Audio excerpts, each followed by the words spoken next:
Do your seat belts look like this in the back of your Tesla Model Y? We have seat belt holder for the rear seats.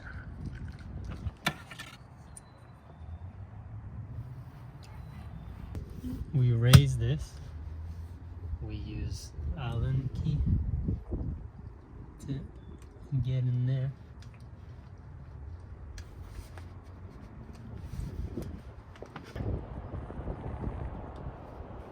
Haha! This slides in, and this comes in here.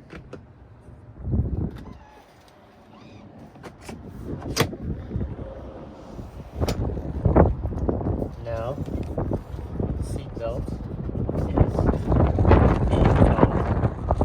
in place.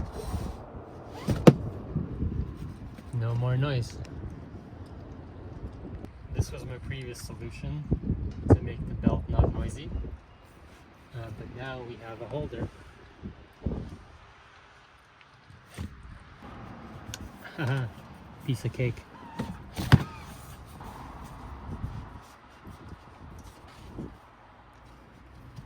All the way to the bottom.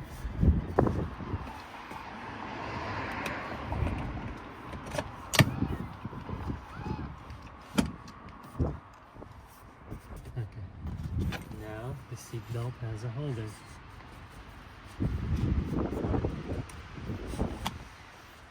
This won't hit that anymore. That's good. Yeah.